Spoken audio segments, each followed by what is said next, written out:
ગયા છે સવારના 6 વાતાવરણ કેટલું મસ્ત છે ચકલીઓ છે સવારમાં ઉઠી વહેલા તો મજા આવે છે બહુ કોઈ જોઈએ એકદમ સરસ વાતાવરણ છે કેટલું બધું ચક્કર લાગી છે વાતાવરણ છે નીચે બધા પક્ષીઓ દેખાય છે એટલા બધા ઉડે છે પાછળ દરરોજ વાટાણે હોય છે આમ સવારમાં તો આટલી કાબરું નામ દેખાય નહીં પણ આજ તો શું દેખાય છે કેટલું બધું દરરોજ ચણ નાખે છે ને એટલે દરરોજ ખાવા આવે છે ચણ દેખાય છે કાબરું ચણ નાખે છે ને તો રોજ એટલી બધી કાગડા એટલા આવે છે પણ આજે કાગડા નથી દેખાતા નહીં તો જો આ બધી ચકલીઓ હોય છે ક્યારેક અને કાબરું સૌથી વધારે હોય છે જો સરસ મજાનો મધુર મધુર અવાજ આવી રહ્યો છે જે આટલા બધી છે સોલાર પ્લેટ ઉપર બધી કાબર છે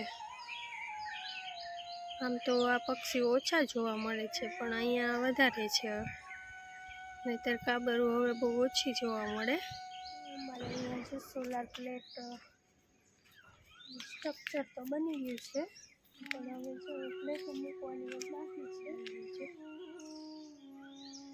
કબૂતર આવી ગયો છે હવે કબૂતર આવશે જો અહીં ઉપર બેઠા કબૂતર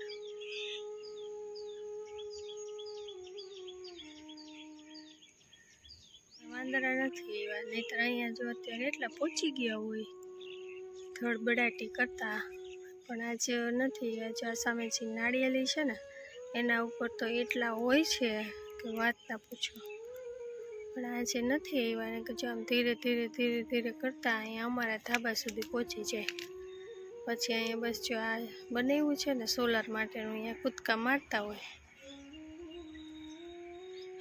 આવી રીતના પતરા નાખી દઈએ એટલે ચોમાસામાં વરસાદ આવે ને તો ધાબા ઉપર પાણી ન આવે અને કદાચ ધાબા ઉપર દિવાલમાં કોઈ ભેજ આવતો હોય ને તો આવતો બંધ થઈ જાય આ આવ્યો કાગડો જો આવ્યા ભેગા થશે બધા કાગડા બને ત્યાં ઓછા જોવા મળે જાય બેઠા છે સવારમાં વાતાવરણ જોવા મળે પછી દિવસ આખામાં તમને કોઈ પક્ષીઓ જોવા ન મળે ત્યાં સવારમાં આ બધા પક્ષીઓ અહીંયા ભેગા થાય કબૂતર છે કેટલા બધા છે તમને સવારનું વાતાવરણ બતાવવા માટે જ્યાં ચોતામાં ઉપર એવી હતી અને આ પક્ષીઓનો નજારો બતાવવા માટે ખાસ બેઠા એવા બધા પાછળથી ત્યાંથી છતથી આવે કૂદકા મારતા મારતા એટલું શાંત વાતાવરણ હોય એ બહુ બધા અત્યારે સૂતા હોય છે કોઈ જાગતું ન હોય બધા મોડા ઉઠે છે એટલે શાંતિ જેવું વાતાવરણ હોય છે આપણે જઈએ ઘરમાં એરી સવારનો નાસ્તો બનાવું છું ચાલો કચરાવાળા ભાઈ પણ આવી ગયા છે પૂરી થઈ ગઈ છે ભરવી પડશે હમણાં છે ને યાદ કર્યા હતા ત્યાં પહોંચી ગયા અત્યારે સવારના 8 વાગ્યા છે ત્યાં આટલા બધા આવી ગયા જો એક ફેમિલી અહીંયા બેઠું છે એક અહીંયા બેઠું છે જો આ કંઈક શું જીવાત ગોતે છે જો કેવું ઓલું બેઠું છે જો મોઢામાંથી જીવાત ગોતે છે જો માથા ઉપરથી જો ખાય એ જીવાત ગોતીને પાછા હું કેવું બેઠું બેઠું ખાય છે આ ફેમિલી જો જ્યારે રાહ જોઈને બેઠું છે કે એક વખત મેં થેપલા આપ્યા હતા ને એટલે કે પાછા થેપલા અહીંયા મળશે એટલે ક્યારે દરવાજો ખુલે ને ક્યારે હું જાઉં જો આ અહીંયા મસ્તી કર્યા કેવા મસ્તી ચાલુ કરી છે આતી જ હોય એવું લે હવે જો બધા વરસાદ આવે ને એટલે પતરા નીચે બેસી જાય ચાલો ખાવા ડુંગળી ટમેટું અને વેફરની ભેળ ખાવા શ્રાવણ મહિનો તો નથી રહી, પણ વેફર હતી તો થયું કે ચાલો ભેળ બનાવીએ. ભૂખ લાગી હતી એટલે બનાવી ભેળ. એમાં ટમેટું, ડુંગળી અને લીંબુ નાખ્યું છે, થોડી ચટણી નાખી છે, બાકી કાંઈ નાખ્યું નથી.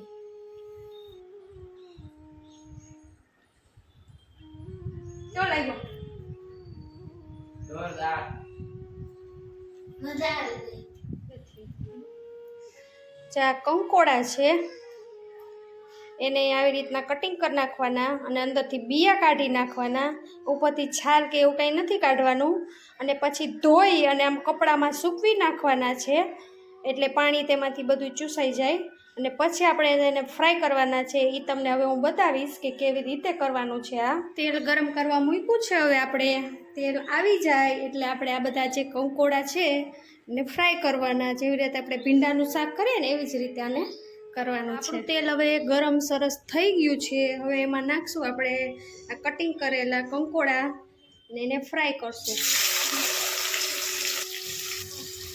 આ કંકોડા સૌથી હેલ્ધી છે, એટલે ખાવા જોઈએ, સ્વાસ્થ્ય માટે ખૂબ જરૂરી છે. આવી રીતના હલાવ્યા રાખવાનું, એકદમ પાકી જાય ત્યાં સુધી આવી રીતના હલાવતા રહેવાનું છે. આને બે રીતે બનાવી શકાય છે. આપણે એમના જો આવી રીતના વઘાર કરી ડુંગળી લસણનો એવી રીતે વઘારાય, અને ગ્રેવી કરીને પણ વઘારી શકો. એ સરસ રસાવાળું બને છે. અને આવી રીતના સૂકું બનાવવું હોય તો બસ આને આવી રીતના વઘાર કરી નાખવાનો કાઢી, અને કુકરમાં તમે આને બનાવી પણ શકો છો. પણ સૌથી વધારે ટેસ્ટ ખુલ્લા વાસણમાં તપેલામાં બનાવેલાનો સારો આવે છે, એટલે તમે બનાવો તો જરૂર બનાવજો. ચાલો આમાં આપણે ડુંગળીની ગ્રેવી બનાવી લેશું. સરસ મજાનું થઈ ગયું છે.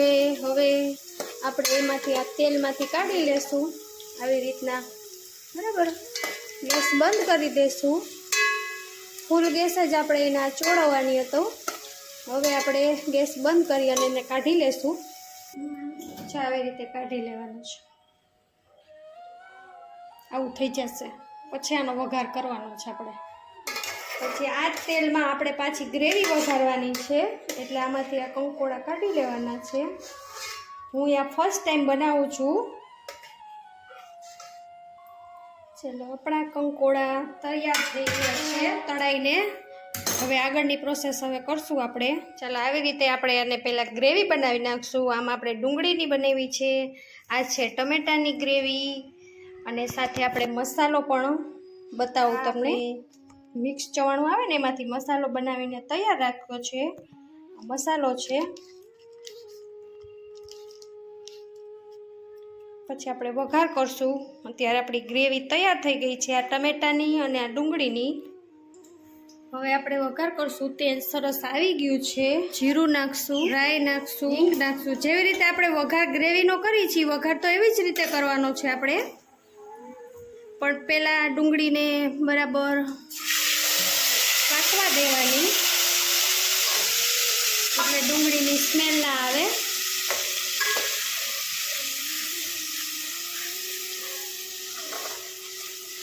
જરાક અમથી હળદર નાખી દેવાની, સાથે સાથે પાકી જાય. બાકી થોડી વાર હલાવવાની ગ્રેવી એટલે પાકી જાય. જેવી રીતે આપણે પંજાબી શાક બનાવી છે ને એવી જ રીતે આ ગ્રેવીને પકાવવાની છે. સાથે રોટલી પણ ખાવાની મજા આવે છે, અને રોટલા સાથે પણ મજા આવે છે. ને આપણે ગામડે તો આ વધારે આપણા ખેતરના શેઢે ને બધે થાય જ છે, એટલે વધારે ખાવા જોઈએ.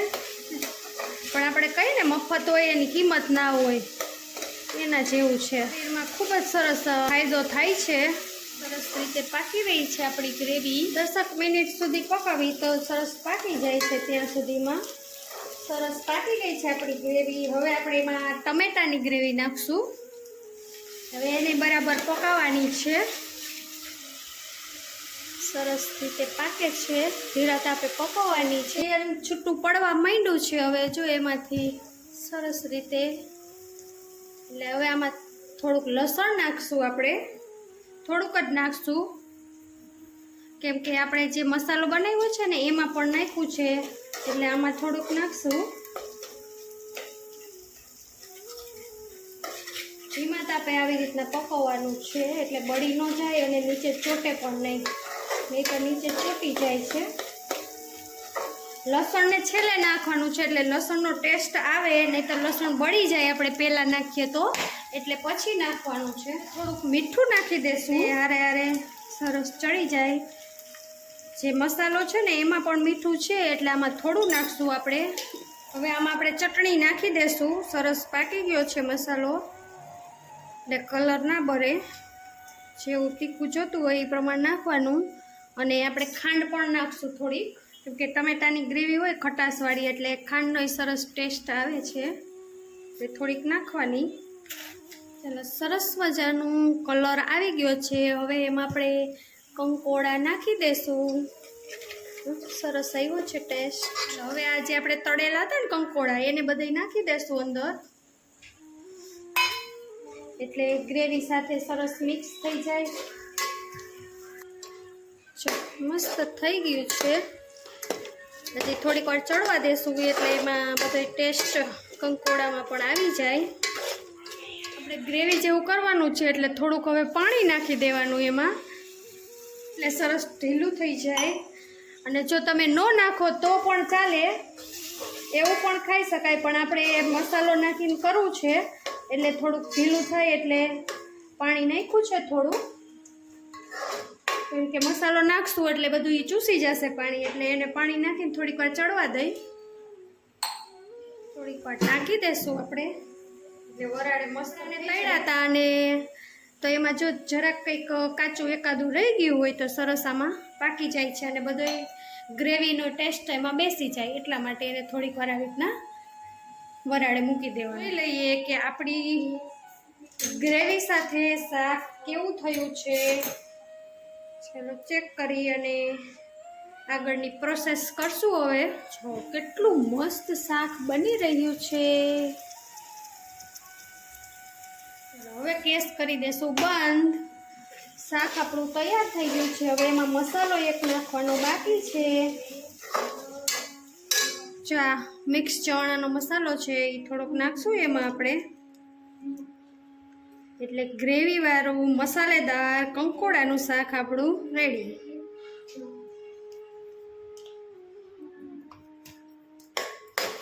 હવે એમાં આપણે ઘરે બનાવેલો ગરમ મસાલો થોડોક નાખી દેશું, કે સરસ મજાનો ટેસ્ટ આવી જાય.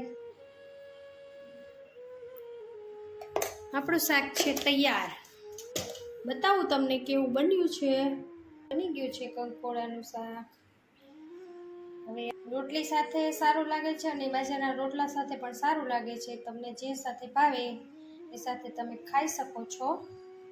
હવે આપણે બનાવી લઈશું રોટલી, અને સાથે પાપડ પણ છે. એ આપણે ખાશું ચોખાના પાપડ, ડુંગળી, આ મરચાં બધું સાથે ખાશું. તમે પણ જરૂર બનાવજો, અને કેવું લાગે છે તે કમેન્ટ કરી જણાવજો.